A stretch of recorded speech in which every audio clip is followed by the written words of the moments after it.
কারণ ডাকে সেই ব্রজের কৃষ্ণ নদিয়ায় গৌর হয়ে আসেনি, কেবলমাত্র একজনের ডাকে সেই ব্রজের কৃষ্ণ নদিয়ায় গৌর হয়ে তিনি কে? গুরু আদ্বৈত আচার্য বসে, যাকে মৃত্যুঞ্জয় বলা হয়। মৃত্যুঞ্জয় তার নাম, বাবা ভোলানাথের নাম। কেন?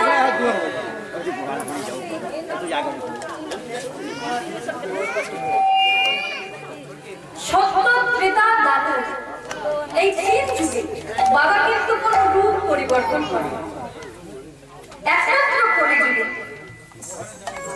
বাবা কিন্তু রূপ পরিবর্তন করে দিয়েছে।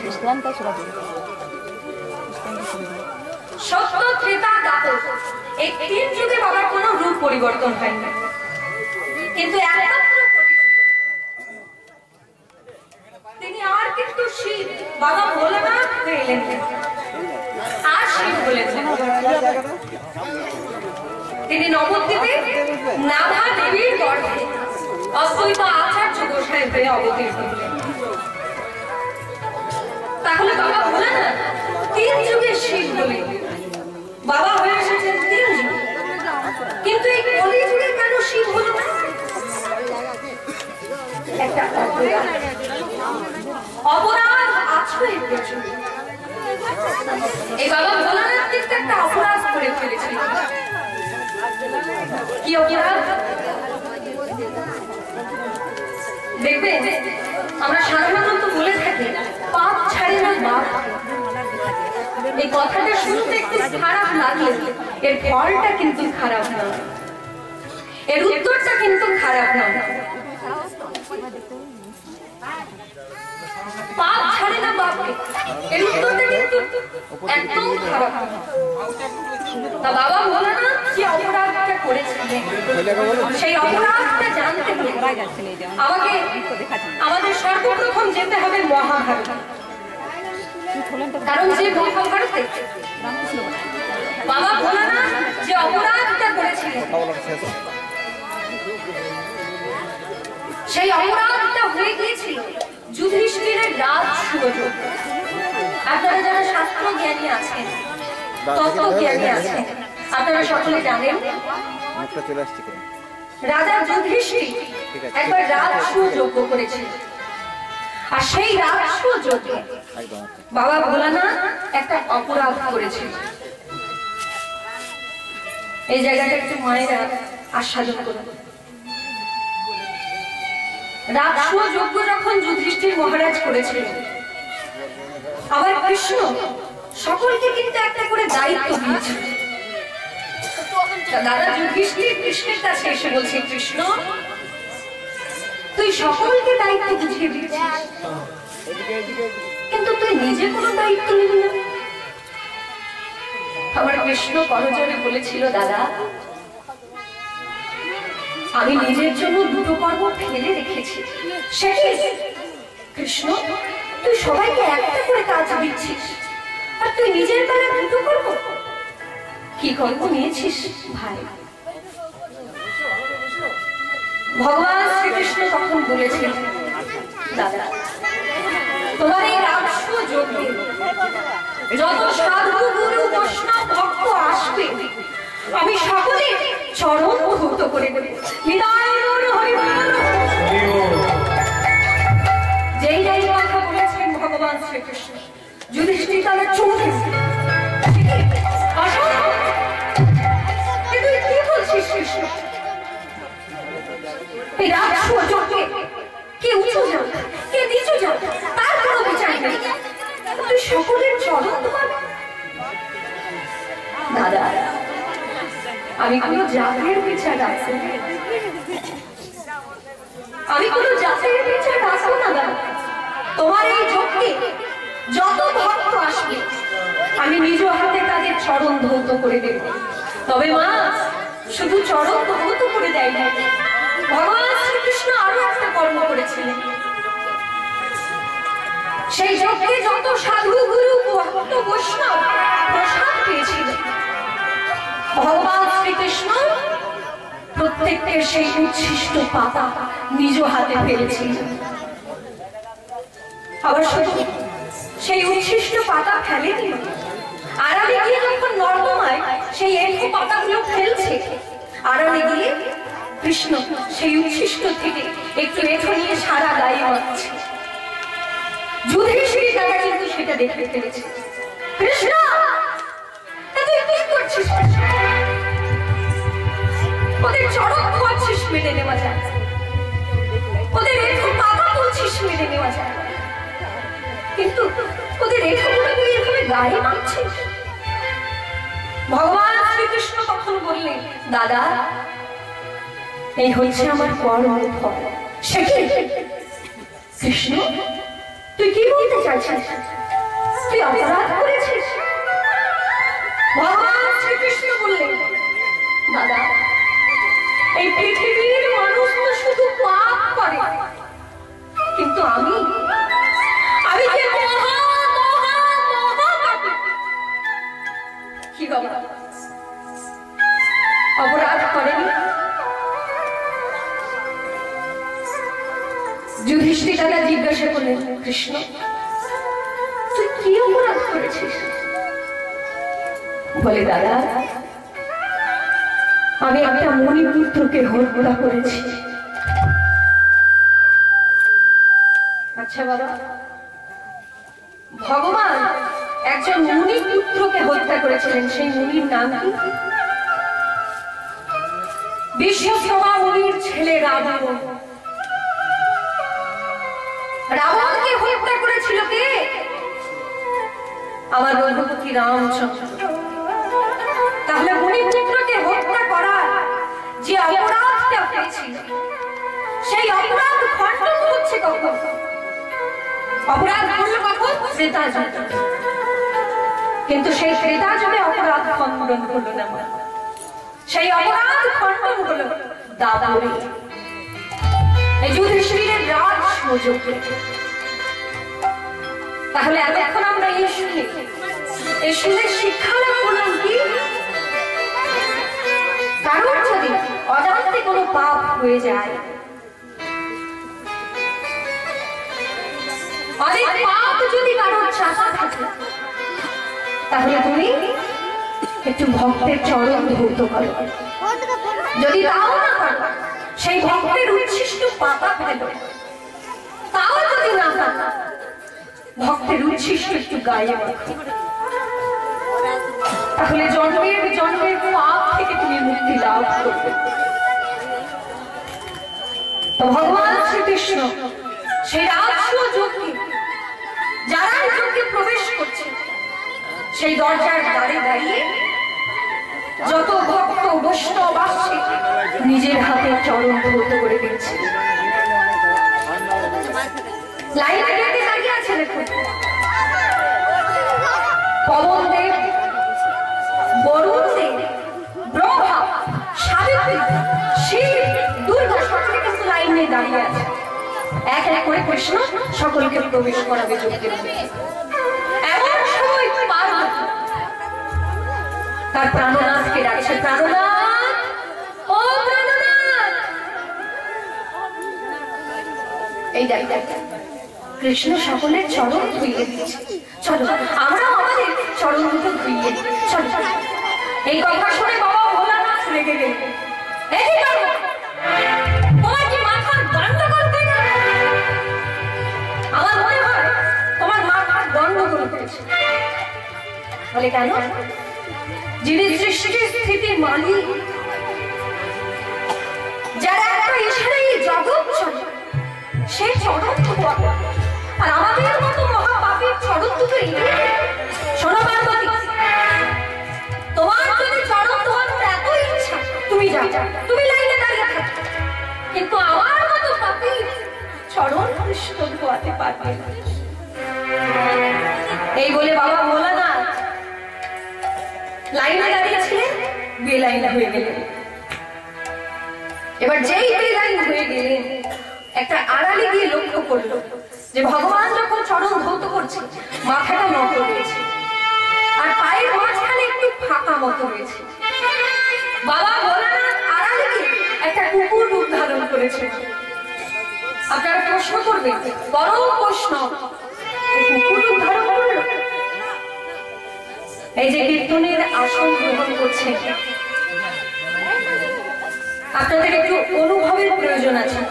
শুধু কীর্তন শুনলাম, শুনেই গেলাম তাতে কিছু হবে না, একটু অনুভব করার দরকার আছে। এই যে বাবা ভোলানাথ কুকুর রূপ ধারণ করলেন কেন? এই পৃথিবীতে যত পশু পাখি আছে সব থেকে প্রভু ভক্ত কে?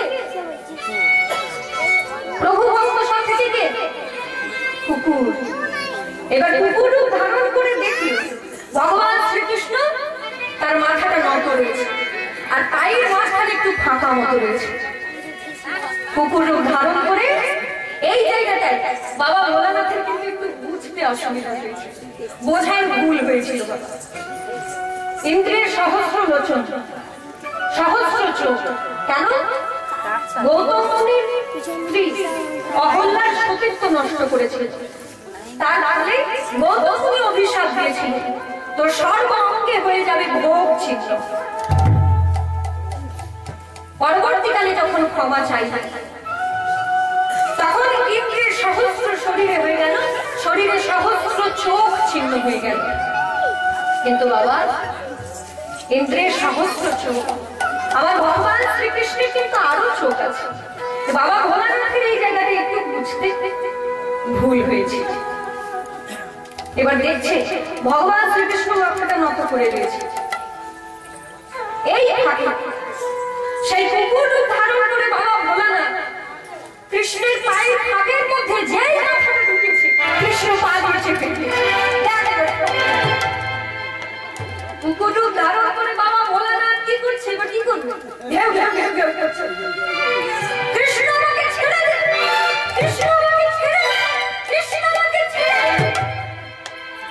ভগবান শ্রীকৃষ্ণ বললেন, ছেড়ে দেবার জন্য তো ধরি না, যাকে একবার ছেড়ে দিই তাকে আর ধরি না, যাকে একবার ধরি তাকে আর ছাড়ি না। কি বলছে? যাকে একবার ছেড়ে দিই তাকে আর ধরি, আর যাকে একবার ধরি তাকে আর ছাড়ি না। ভগবান শ্রীকৃষ্ণ বললেন, তোমার মতো বৈষ্ণবী যদি দুটো চরণ ধোয়াতাম তাহলে বোধ হয় কম হতো, তাই কৃপা করে তুমি আরো দুটো চরণ জুড়ে দিয়েছ। শিবের কটা পা? বাবা ভোলানাথের কটা পা? দুটো পা। কুকুরের কটা পা? চারটে পা।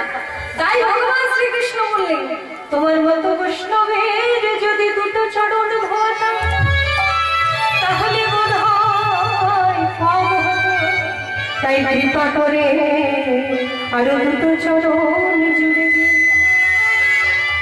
এবার ভগবান শ্রীকৃষ্ণ সেই কুকুরের চরণটা নিয়ে কি করলেন? চাপা আছে কুকুর। এবার ভগবান শ্রীকৃষ্ণ বললেন, দাও দাও চরণ বাড়া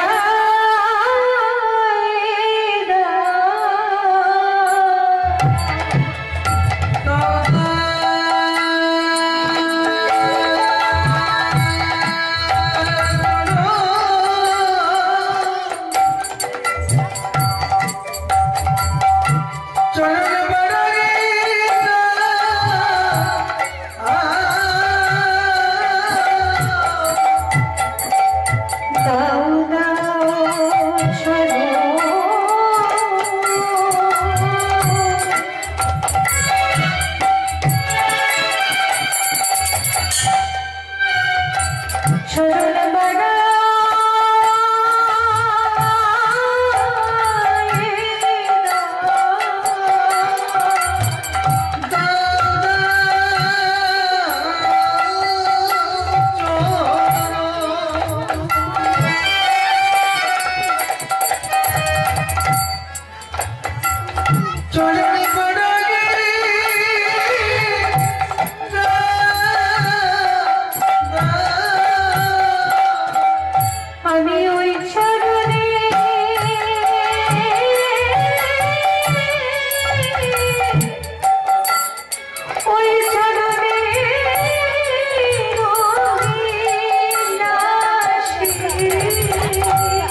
চরণ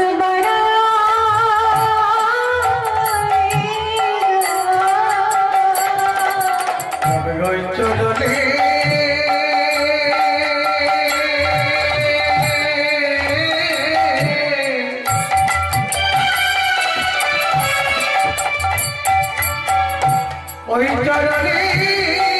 অভিলাষী গৌরা চরণ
সেই কুকুররূপী ভোলানাথ বলে উঠল, কৃষ্ণ এ তুই কি করছিস কৃষ্ণ?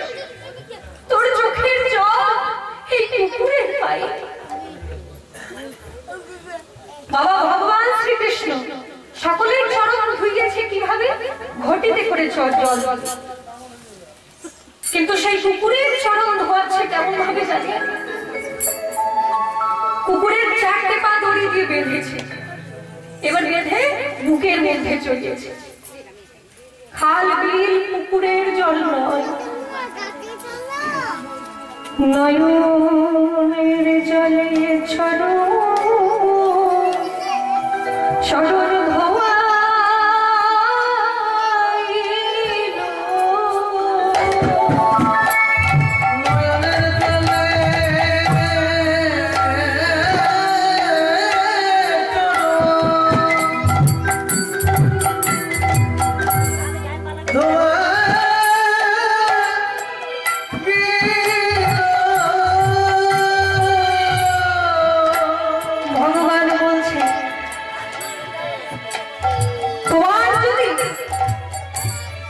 পুকুরের জল, নদীর জলে তোমার চরণ ধোয়ানো হয়,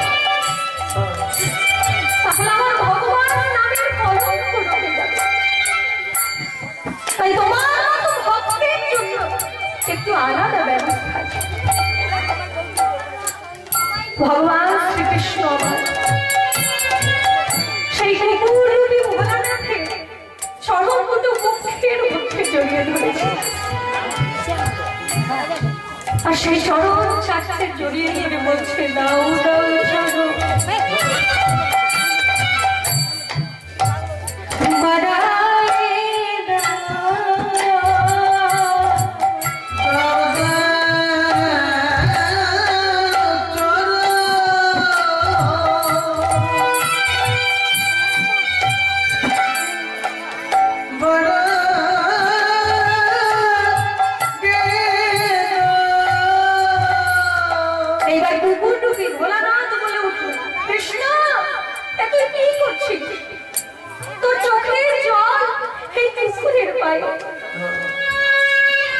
আমি প্রতিজ্ঞা করছি, তোর চরণ ছুঁয়ে আমি প্রতিজ্ঞা করছি, আর আমি শিব হব না।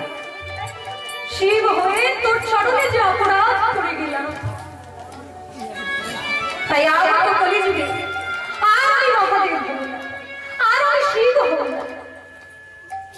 আজকে যেমন তোর চোখের জল কুকুরের চরণে পড়লো, আগত কলিযুগে আমি হব অদ্বৈত গোসাই। তাহলে মা প্রশ্নটার উত্তর কিন্তু এবার আমরা পেয়ে গেলাম। প্রশ্নটা কি ছিল? বাবা ভোলানাথ 3 যুগে শিব হলেন, কিন্তু কলিযুগে কেন শিব হলেন না? এবার উত্তর কিন্তু পেয়ে যাচ্ছে। সেই কুকুর রূপী মহাদেব বলে উঠল, কৃষ্ণ এই শিব হয়ে তোর চরণে যে অপরাধ করে গেলাম, আর তো কলিযুগে আর আমি শিব হব না,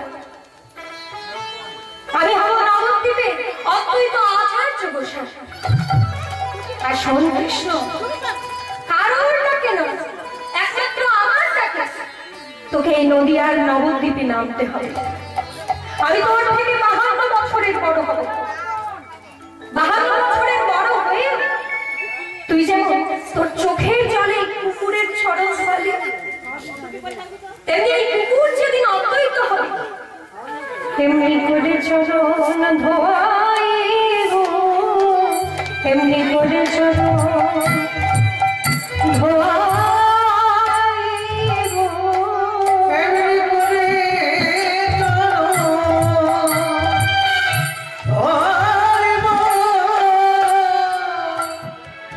আমার মানব জন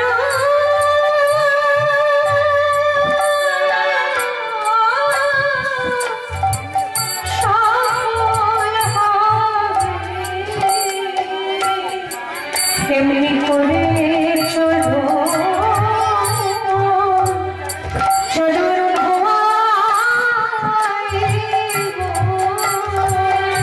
তোমার মানব জন